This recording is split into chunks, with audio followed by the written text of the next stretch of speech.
Hey, welcome to Lawfully Chaotic, Season 5, Episode 15.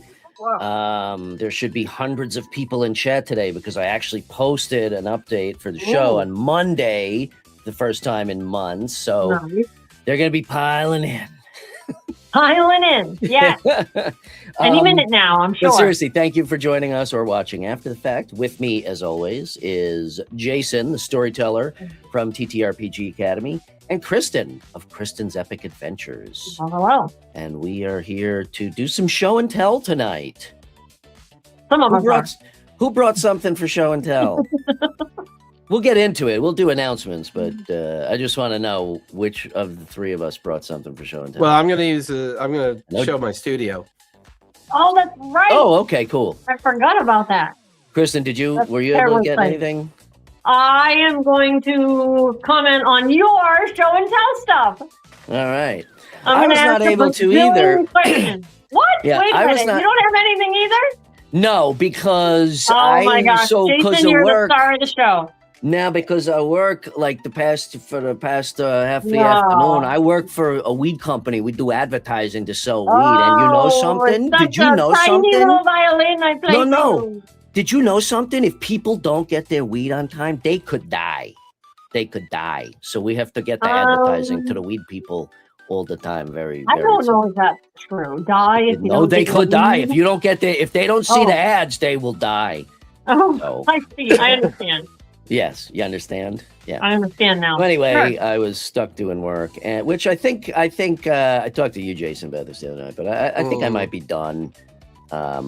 I thought you said last time we did this you were done. No, well, now I'm just waiting for them to Now pay it's an invoice. really I'm done. waiting for them to pay my last invoice, which was a Oh, month I see. of worth of Definitely invoice. get paid before you're done. Oh yeah, because I wouldn't put it past this place to somehow not.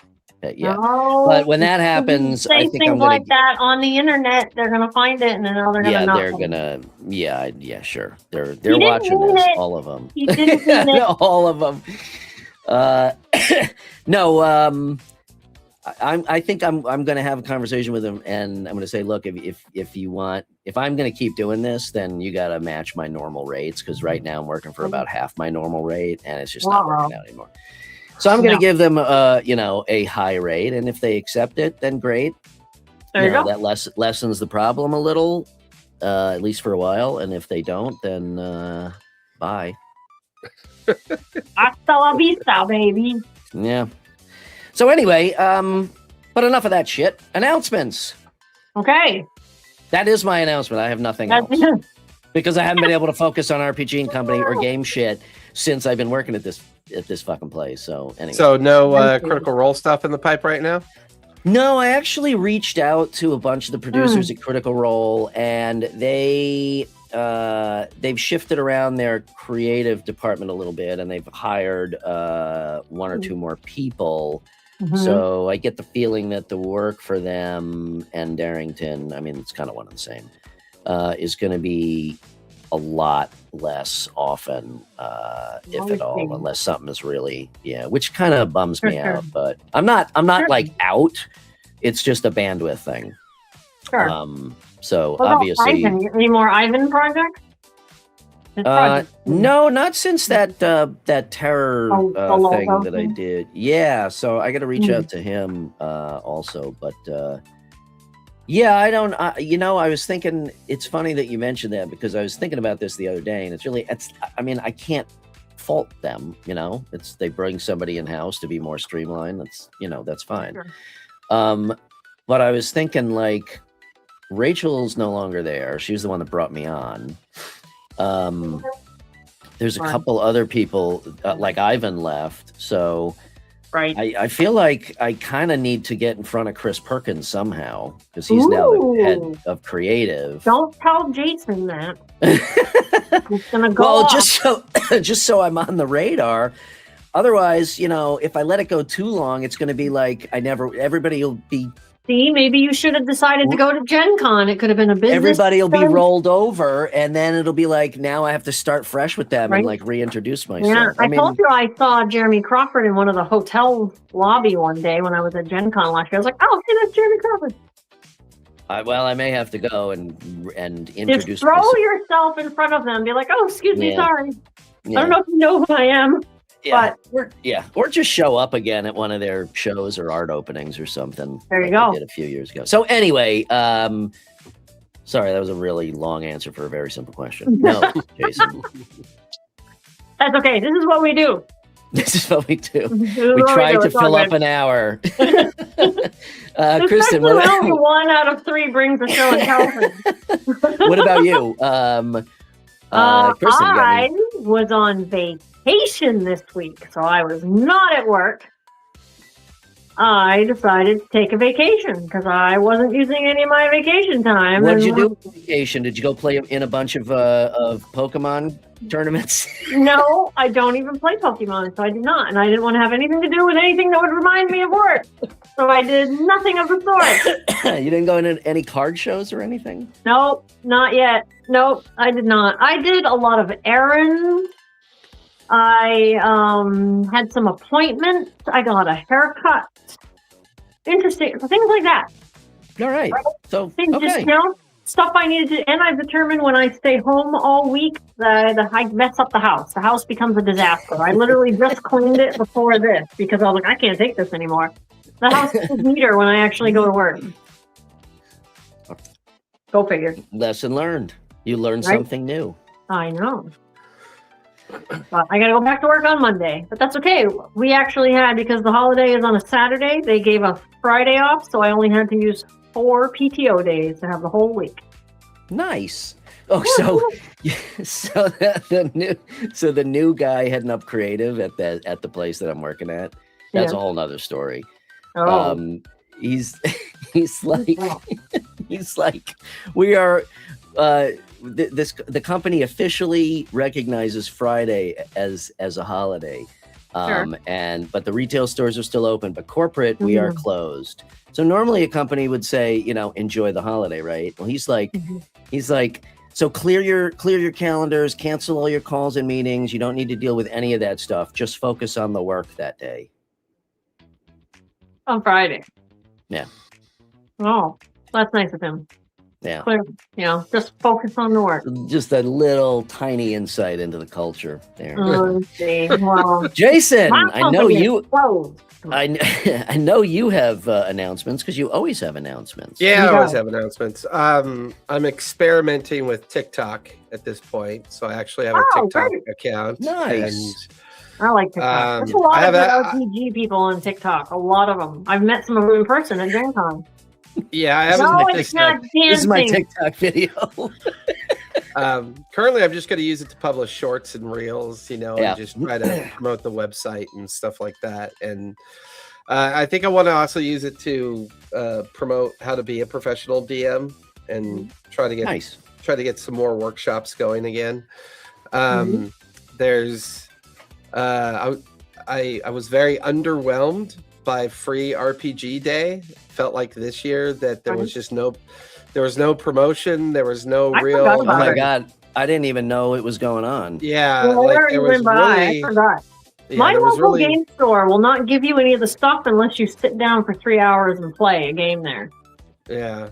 I'm not surprised by that. The whole free RPG thing was really good last year, and this year it just felt very kind of not community supported. I also think that the retail stores have had a year now of just 2 major distributors going bankrupt, and the kind of anti-retail store vibe that's been emanating from WotC and some other big distributors and stuff like that. So I think that whole free RPG thing just didn't get the community support because I think there's just a lot of corporate exhaustion in there a little bit. Dance like a lizard to get your free stuff, and I think people are just kind of tired of it. Also, when this may be the first time that the economy's been kind of shitty and people are not like spending money on their hobbies, because normally when the economy goes bad, they focus on hobbies because it's cheaper to focus on a hobby than it is to go out to dinner or buy gas for your car. I think there's some consumer exhaustion out there that's starting to burble to the surface. Yeah. And I think people are focused on as you know, people just like, I still have 3 tables I'm trying to fill, and that's why I decided to go to TikTok, because the size of the TikTok community is far bigger than any of the other communities. It just is, you know. Instagram has kind of become the yellow pages, you know, and so there's not a lot to do there anymore. There's just not much there, you know, and I just, supporting Meta in any way just feels, I mean, I know I use Notebook LM, which is a Google-based tool. As much as I want to not support Alphabet, because I find their toxic layoff protocol to be very. Well, I mean, all of them are like that. You can't, you can't. You're going to be supporting somebody you don't want to somewhere. Yeah, I know. It's a little rough. It's a little rough right now. So, like, you know, you try to come at it things with a little bit much more holistic approach, and I think on the TikTok side, I'll be a lot more successful at doing in-studio events.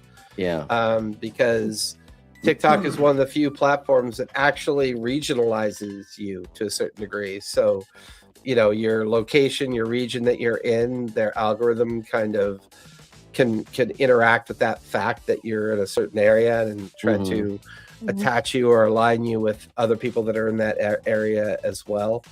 And, you know, it's honestly, their publishing platform is so fucking easy, dude. It's like, really, it's way easier. And what makes it even easier now is I use buffer.com to coordinate all my posts. So it's like, I just go onto buffer.com and I publish like 21 reels for the week, and then I hit save, and then, you know, the automated system does all the work for me. I don't really have to do anything.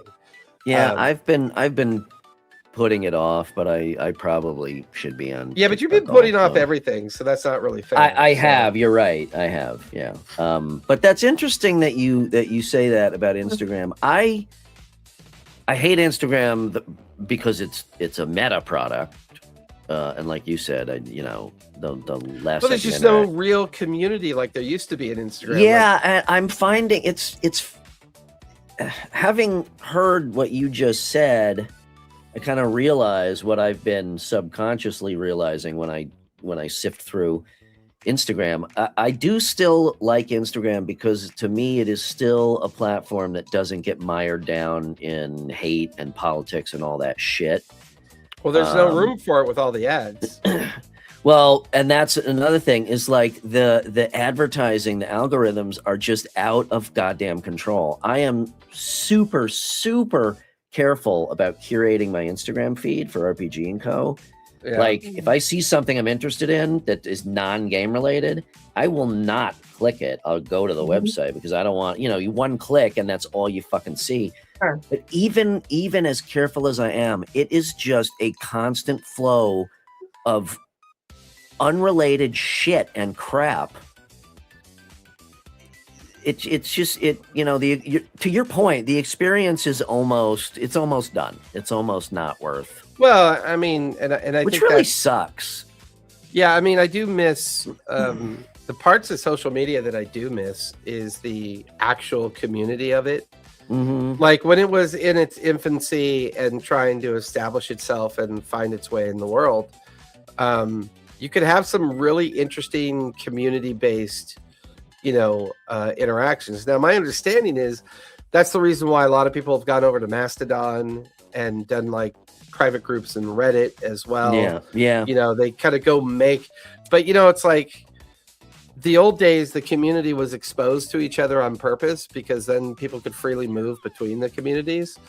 Now it's just the entire social media space is just echo chambers. Like, it's just like repetitive. If I go through my Facebook feed, it's literally like ad, sponsored post, someone I don't even really ever talk to. Like that, I probably have to scroll before I get somebody that posted something that I actually personally know. And you know, shit pops up like I like how we got on this topic. Shit pops up like just a person, not anybody famous, somebody I don't even know, just some stupid fucking video that somebody posted. Like, how is that relevant to me in any fucking way? You know, it's just, it's yeah. Well, it's and the reason why I kind of bring it up is, and then there's all the just the constant flow of slop shit, AI generated crap. It's just, it's what hard. is your TikTok handle so we can follow you? You know, I'm not entirely sure if it's anything more specific than TTRPG Academy. Let me see. I had it up and then I closed it because I wasn't sure why I had it up. And that's in my profile, right? We're not going to sit here and troubleshoot your TikTok login. Yeah, it's just TTRPG Academy because I had registered with TikTok like a bazillion years ago. Right. I just never created anything. And what's really funny is that I've only posted 2 reels. I have absolutely no foundation whatsoever. And my one reel has 14 views and my other reel has 77 views. I have like no presence. And I'm already getting views without any kind of presence. So I'm like, it's really good like that. Yeah. So I'm like, okay, well, you know, we'll see if it converts to, you know, website numbers, because I can track where people come from into my website. So, you know, I may have signed up for an account too, but like you said, if I did, it would have been so long ago. Well, the reason why I brought all this up was because it's becoming a lot harder to find a community that you can rely on to foster role-playing games and TTRPGs. Yeah, and so you're right. Twitch has become pretty anemic. Social media is always like, what's the next big thing? And then everybody jumps over to the next big thing. And that lasts for a little while, and then everybody jumps to the next big thing. You constantly have to build. And one of the staples of D&D, which we're going on 50 years from now, right? 51 years? Yeah. We celebrated 50 years last year, so it's 51 years. 1975, I think, is the official date that they go by for D&D, which is, I believe, the publication of the White Box.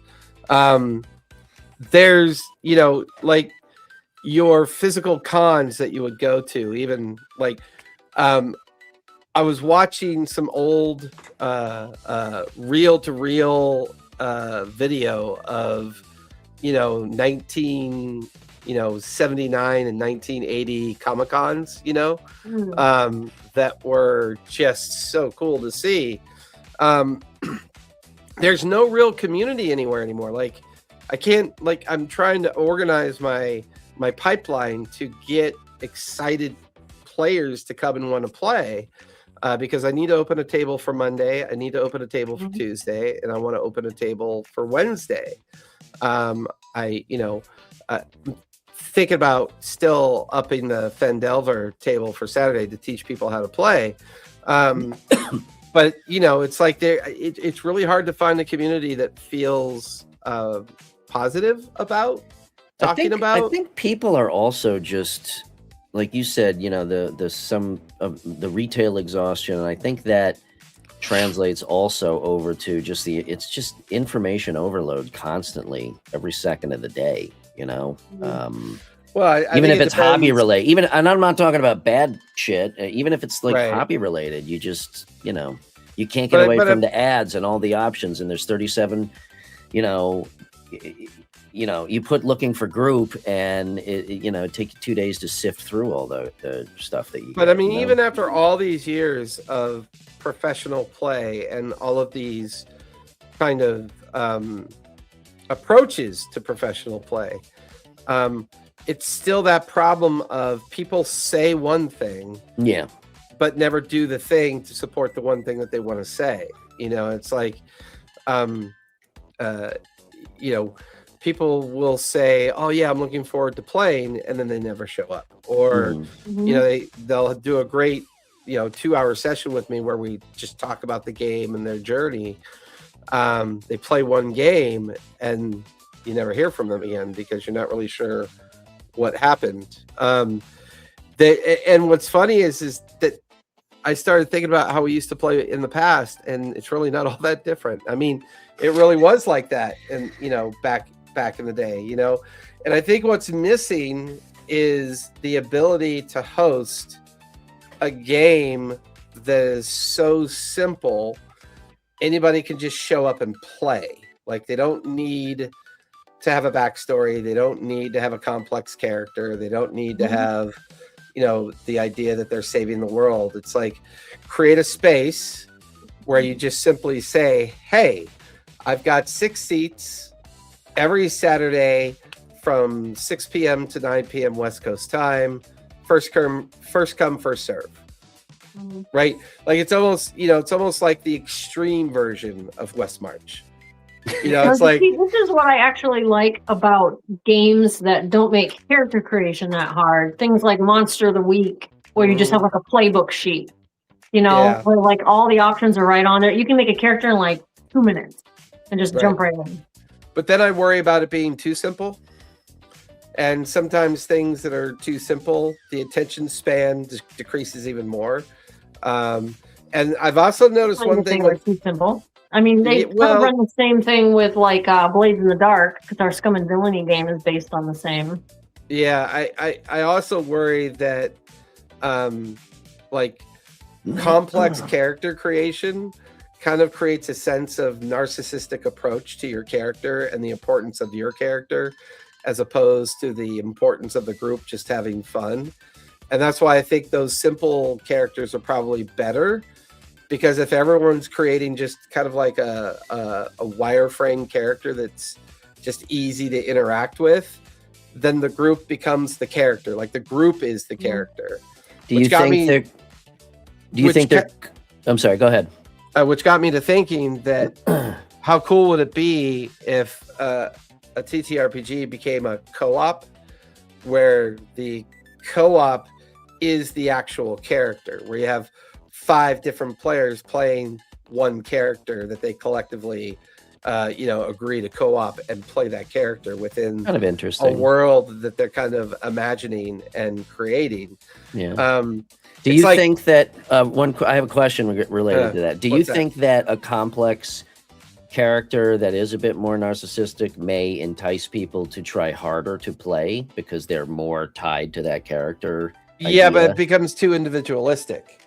It's more about the individual, and the challenge is D&D has always been about, most TTRPGs are about the group, right? So when you get these folks that show up to the table with this 5-page backstory, this incredibly detailed character that they've worked weeks and weeks on, they're never going to care about the group. They're only going to care about the acceleration of their character and the development of their character.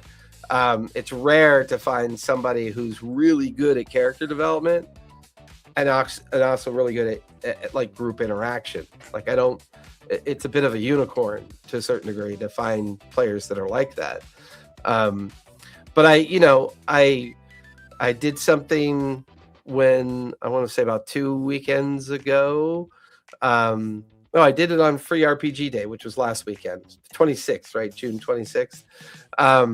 I decided to just walk into a random store and play a free game, like just run a free game for a bunch of people that were there.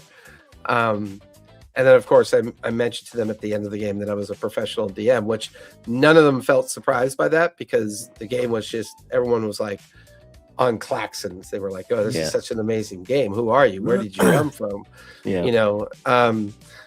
And I don't know. It's like, it's hard to find that community. It's like, I'm trying really hard to find where all that community is and where all those people are. And so it's like, 2 days ago, I was like, you know what? I'm just going to make some reels, throw it out there on TikTok, and just try to figure out, if TikTok has like some kind of community or not. And obviously you can't make an assessment in a 48-hour period, but it'll be fun to figure it out. A lot of people use TikTok, but also the regular attention span of a TikTok user is 45 seconds. 45 seconds. They do have longer formats now too. Like, you can do 10-minute videos on there, but I feel like it's the shorter ones that do really well. But you're best off posting almost like 3 times a day, but only Yeah. like literally like 30 seconds. You know what I mean? Like, hit Yeah, they record, call it record 45 something. seconds is pretty generous. I think they call it the 3, 3, and 3 Bless you. approach Thank to you. the social media platform. 3 posts, 3 reasons to post, and 3 interactions. Like this idea that you every day you do what's called a 3, 3, and 3.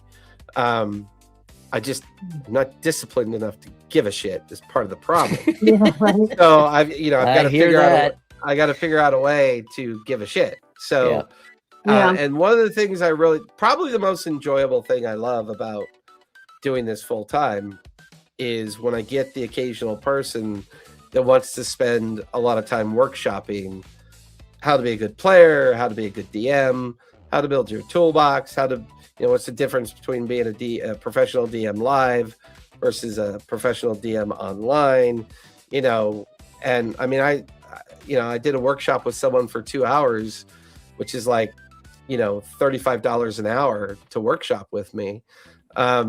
And all we did was solve the technology problem. They just wanted to know, what's the technology challenges of running an online D&D game.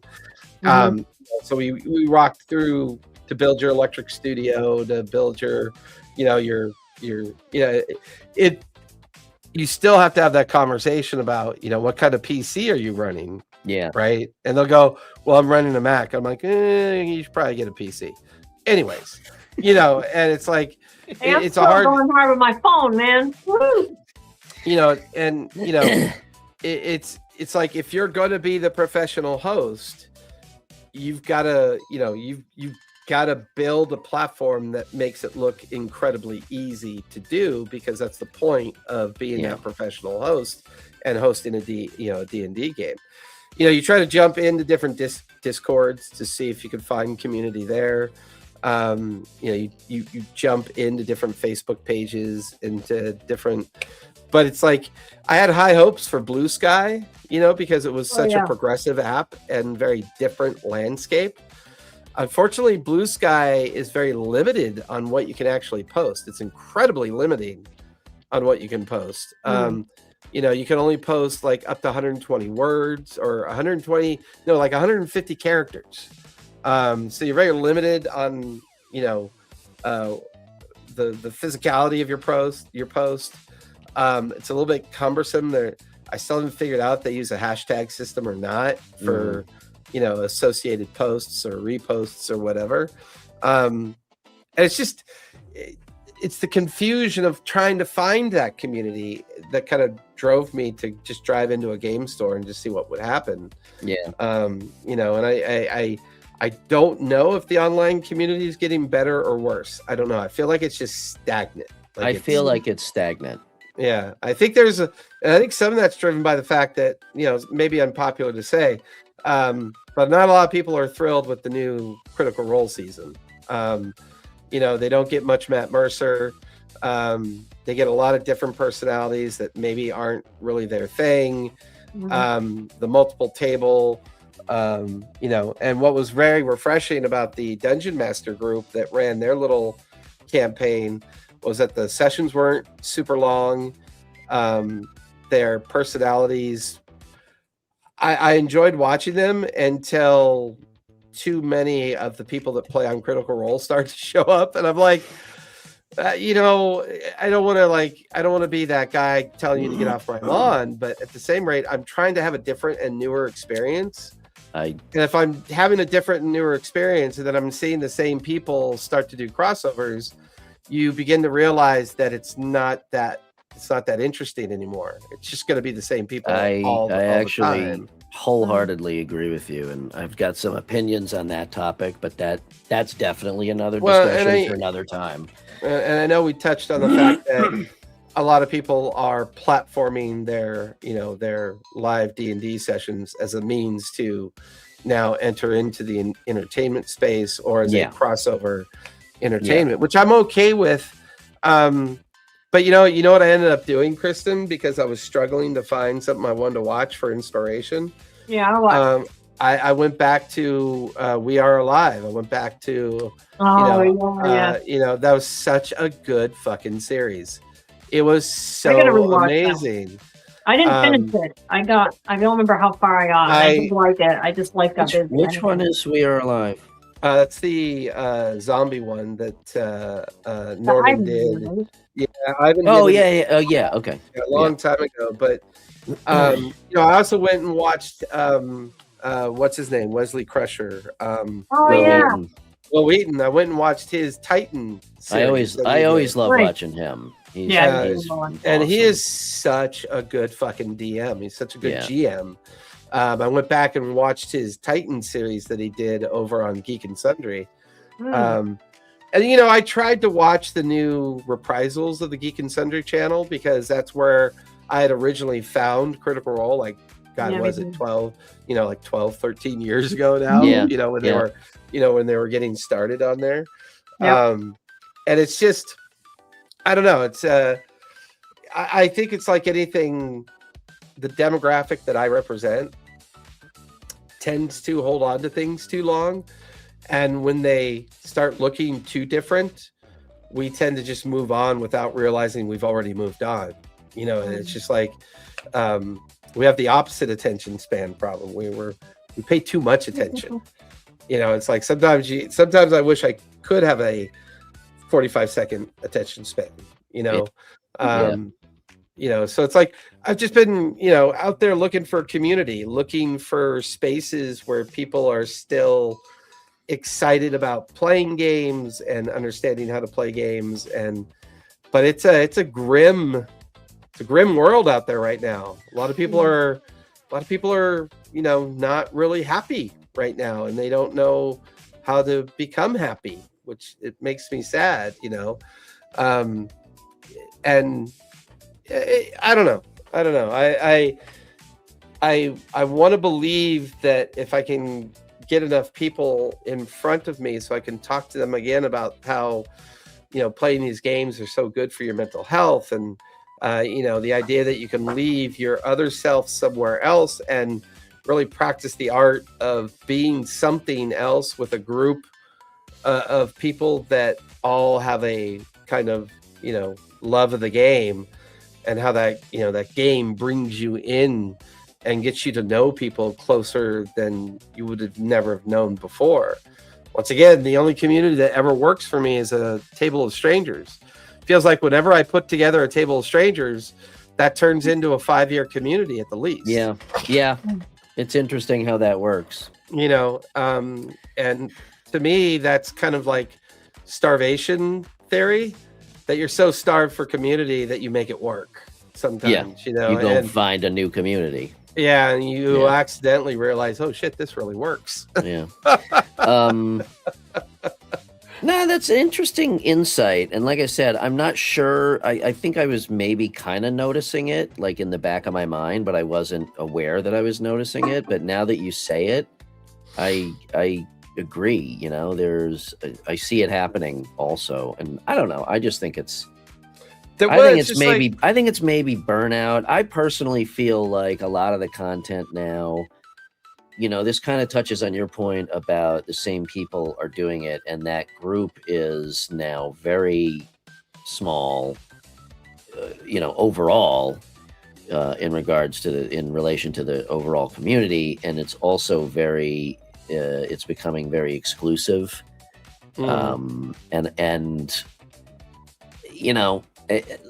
to your point, I feel like more often than not, the content of people's games these days it feels less like a bunch of friends playing at the kitchen table, and more like you said, everybody's trying to use it as a jumping off point to, become professional in one regard or another, which again, if that happens organically, that's awesome. I mean, we all want that. I want that.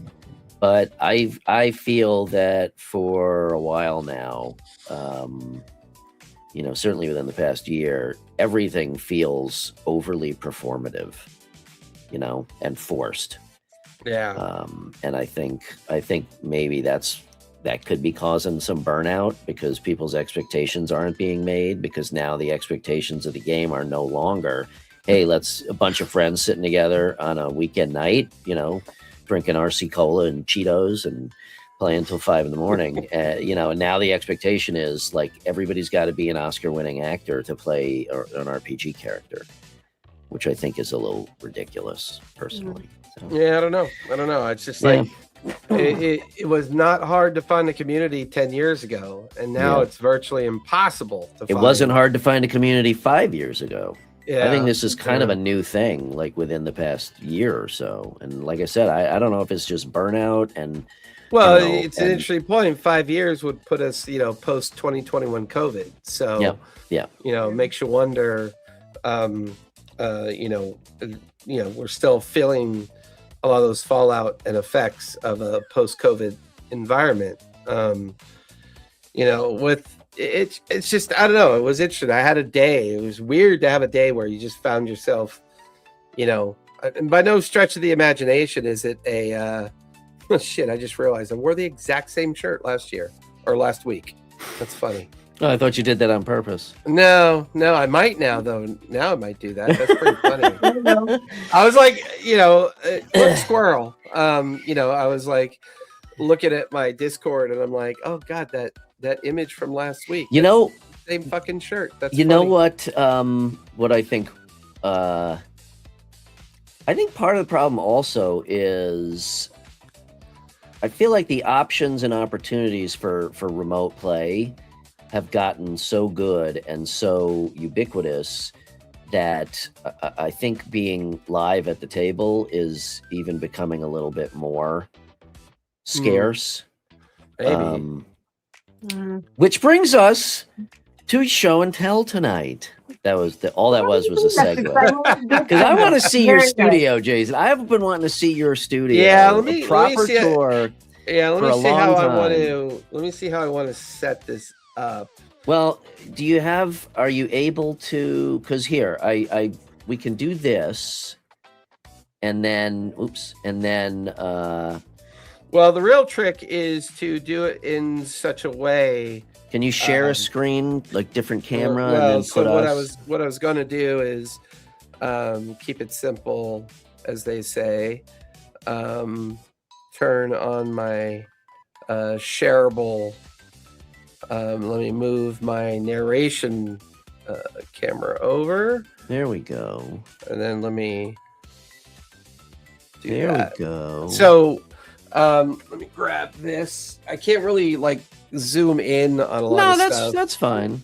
But yeah, so that back wall there is my board game library and book library. Okay. So I have probably every role-playing game you can imagine back there, as well as maybe about 50 or 60 board games that we play in the studio sometime. It even forced me to have to buy another shelving unit to do my sort my overthrow over there. By the way, that's my studio light that I hardly ever use. There's my narrator camera. This is my full backdrop, by the way. Goes all the way up, all the way down, over there, and then of course on this side. So this is where I keep all my minis for when we would do live sessions. Yeah. I have more up, my artwork and everything up on the wall, and artwork and the 3-dimensional shelves for more minis as well. And then of course, whenever I'm live in the studio, this is the table. And the table is shaped like the Millennium Falcon, absent the pilot station. Yeah. So how many seats do you have? 1, 2, 3, 4, 5, 6, 7. Six so seats. Oh, 7. So okay. 6 players, and then the DM makes 7. All right. So awesome. and then of course this is my setup. Yeah. My dual screen setup, and Nice. my soundboard down here. Oh. Cameras on the wall. Right there, Nice. Cameras over there. It's a little bit messy right now, although my 3D printer station's in the back there. Yep. So is that camera? That one is the one that's on you. This is my narrator camera. Normally, this camera would be situated on the table, and then I would, use it as a battle cam. Okay. So that would become the battle cam camera. I have at least 3 or 4 other cameras I need to get repaired and get back to using again. But yeah, I mean, what's really cool is the custom, pergola or whatever they call them. Yeah. Oh, that's awesome. So you could see the joiners and everything. Yeah. Yeah, that's cool. This entire thing was made by one of my players. He built the whole thing for me. Oh, that was Caesar. Yeah. He had built this in his workshop, his production workshop. My favorite skull in the world, right there, big giant skull on top of that, right there. But yeah, it's from this vantage point, way in the back. Yeah. See the entirety of studio. So it's about, I want to say 250 square feet. Okay. Pretty much, and I actually did all the decorating myself. So I did the faux paper. Yeah, I like that. The faux upper. I did the chair rail, and then the faux lower. Yeah. My entire ceiling is soundproof. Nice. Oh yeah, I can see the foam. Yeah, so it's all the absorbent sound foam on the ceiling. I also, behind this bookcase here, is a giant floor to ceiling window. And I was hoping you were going to say is a secret door into level 2. No, I wish. But yeah, it's basically foam filled. I put a foam layer in there. Oh, okay.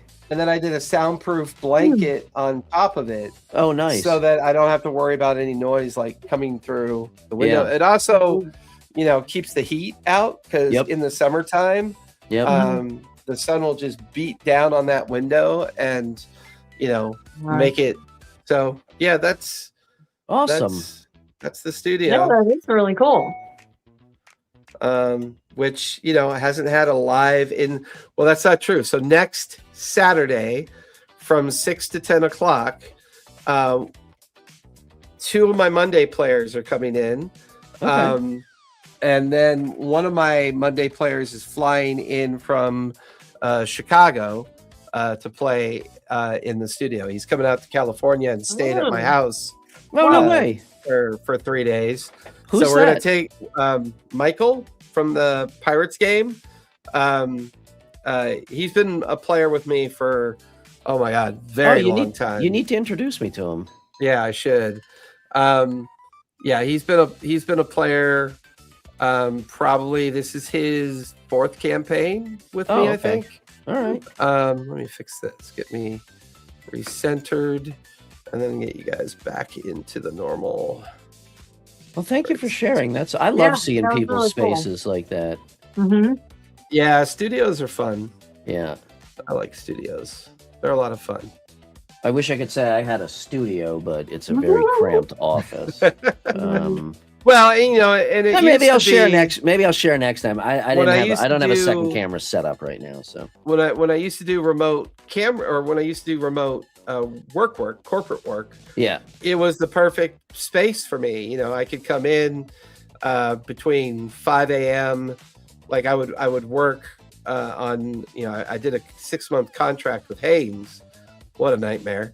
Did a 6-month contract with them, but they were an East Coast company, which was perfect because I could come in at 5 a.m., right? Because I could work from 5 until 2.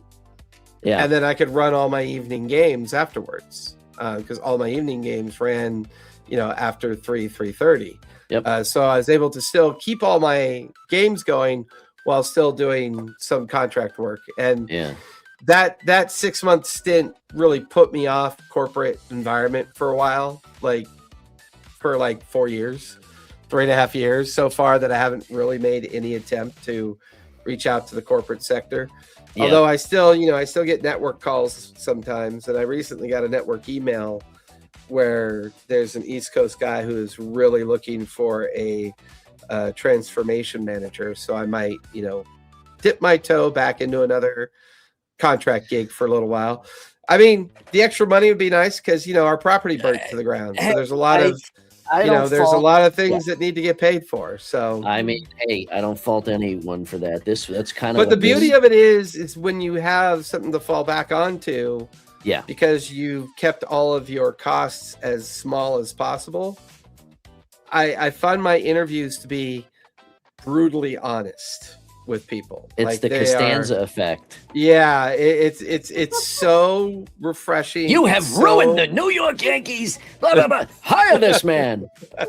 I'm telling you. It's very liberating to sit in an interview and point out to people the mistakes that they're making, the gotcha moments that they're trying to get you on. More importantly, you know, it's like, why haven't you asked me about this yet? It seems relevant to the fact that you want me to be hired to do it. So could you ask me about that? Yeah. If and you they're can like, go into an interview and not actually really want the job, like, you know, like take it or leave it type of thing. That's an amazing position to be in. Well, then, you know, I funnel a lot of my inner office space when I find myself, you know, doing interviews. Sometimes I'll do an interview with no intention of ever caring about the job or wanting the job. Yeah. I just do an interview just to get a feel for what's out there, try to get a feel for, has anyone gotten any smarter, which they have not. No. You know, are they, you know, is the recruiting system changed at all? And really the only thing what's really funny, what I did recently was I really wanted to test the theory that if you have your AI system or your AI agent, which I have an AI agent that I built, I had it rewrite my resume, and now suddenly I can get through the portals. For real? Because all the portals are AI driven. They don't ever expect to really ever hear or talk to another human being. One of the other things I've been doing is I've been doing self videos and emailing those clips to recruiters. So I emailed, you know, I had someone who reached out to me about 3 weeks ago, and they were like, hey, your resume, your digital transformation resume came across my desk. I just have 2 basic questions and would like to make an appointment to have a conversation. And I was like, oh, I got to fuck with this. So I did a series of 45-second reels so that I could send out emails to avoid the phone conversation. Just say, hey, this is me explaining to you what I've done professionally. I've got a professional video. I'm fully blah, blah, this, blah, blah, that, you know. And, you know, they reached out for me recently for a second time, and they're like, okay, great. We really want to interview now. And I'm like, sure. When I have time, I'll let you know what my schedule is. You know, and awesome. Then they contacted me a third time. This is, you know, it's like, if you really, it's like fucking with a car dealer. Yeah. I don't know. It's weird. It's like, and I've noticed that I don't even do it intentionally anymore. I generally don't really care that much if they want to interview me or not. If they want to, they could call me and say, hey, would you like to chat about this job that we have? Sure. I'd love to chat about a job that you have. I did an interview one time where I ended up training the recruiter on how to recruit for the position. And, you know, we had a 4-hour conversation, Brian. Did you get paid for that? No, of course not. Yeah. You know, of course not.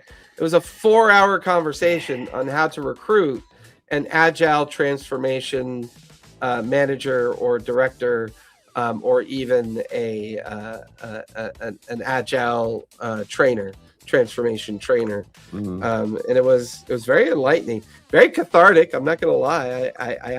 I've always enjoyed the teaching aspect of my personal business that I've developed, as well as my old corporate brand that I used to be. I was great. I was a good teacher. I trained thousands of people for my career. Wrote my own custom framework.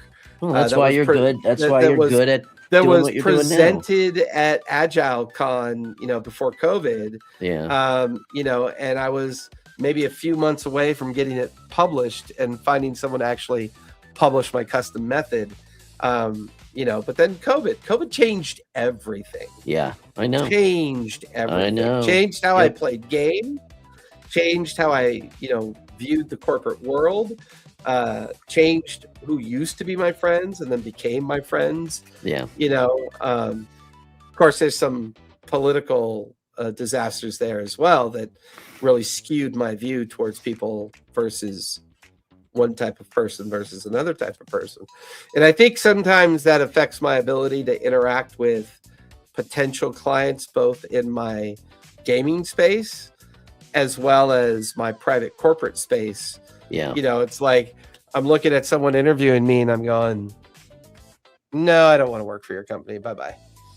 Yeah. And I've done that like halfway through an interview. I'll get to a point in the interview. I'm like, and me, it's like what I say here, I don't really care about. But if I'm in an interview, I keep it very professional. And I'll say something like, I'll go like, your corporate personality doesn't really align with my expectations. So I think it's just really best that you continue to look for someone else and I continue to look for a different position. But I really appreciate your time. And I really found this conversation both enlightening and very reflective of the modern way that recruitment happens. And I really enjoyed that feedback. And well, you have a great day. Bye-bye. And then they're like, oh, I love it. It's just so much fun to watch it happen. I just realized I do have one thing that for show and tell. Ooh. You want to see it? Is it a new computer? No. Oh. Is that a pixel dice? No. No. These are the old ones. These are not the new ones. But he's still sending out Emails. tearful apology emails.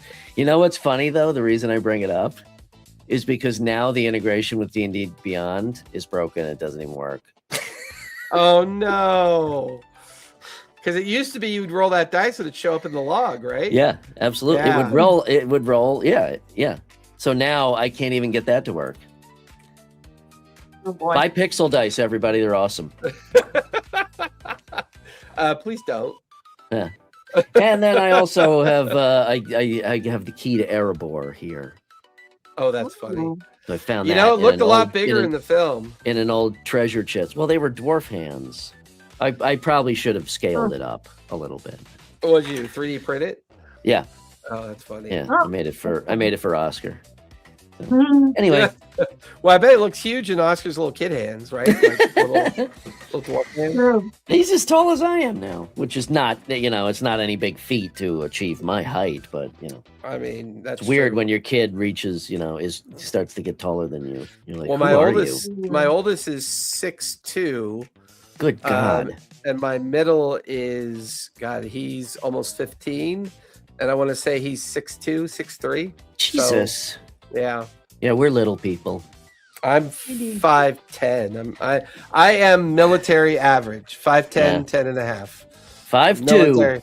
Yeah, military average. Oh, I'm taller than Brian. Woo! How tall are you? 5'4", which is oh my God. average See, for I a would have woman. guessed you were way taller, Kristen. Yeah, I would have No, guessed I'm only that 5'4". Okay. Well, yeah, you got 2 inches on me. I'll take it. All right. That was another hour. Yeah, pretty much. Next week, we should probably have a guest on, I think. We haven't had a guest in a while. If you can find someone, yeah. All right. And then, like I said, I may have a lot more time on my hands to dive back into this space. Yeah, I'll believe it when I see it, buddy. Yeah, well, me too. But it's trust me, I almost lost my shit Monday, and I almost quit on the spot. But my buddy, the golden rule is you always get fired. Get fired, don't quit. Well, I'm just a freelancer. Yeah, when you're full time, yes, absolutely. Yeah. I'm just a freelancer. Even if you're a freelancer, who cares? I mean, they don't get fucked. No. Yeah. I told you, I'm going to say, here's my rate, and it's going to be more than double. And they're probably going to say, oh man, we can't do that. And well, thanks for the opportunity. Appreciate it. Well, then sell more blunts, you fuck. Oh my. Yeah. We can't afford that. Really? I guess your salary is really high. You can't afford that? Yeah. Anyway. Maybe you need to ask him for this pay increase when he's stoned. That's the problem. They're not stoned ever. The only people that are stoned are the ones that actually come up with the strains and are growing the plants. Nobody's fucking stoned. That's the fucking problem. Except for Brian when he's designing their shit. Yeah, but in my case, it's to keep me from jumping off of my roof. Don't do that. Don't jump off. All right, Kristen, where can we find you? Oh, man. You can find me at Kristen's Epic Adventures on both YouTube and TikTok. Brian, where can we find you? You can find me at RPG & Co. on Instagram and check out the website at playrpgandco.com. And as always, you can find me over at ttrpgacademy.life. That is my website with all my open tables that are available to be filled. Come on over. My social medias are there as well. We also have a pretty we can find you on TikTok. And TikTok now. On TikTok. And as always, my Discord is up to 400 people. So awesome. It's I just wish they would talk to each other. That would be nice. Maybe they are. Maybe they're all IMing each other. Give them some homework. Tell them. Yeah. They all created their own secret community. Yeah. Hey, Brian, TPK. Tell a story, Jason. Hey, Kirsten, play a game. Did you just call me Kirsten? No, Kristen. Byron. It's Kirsten, right? Says Kristen on your window. Motherfucking time.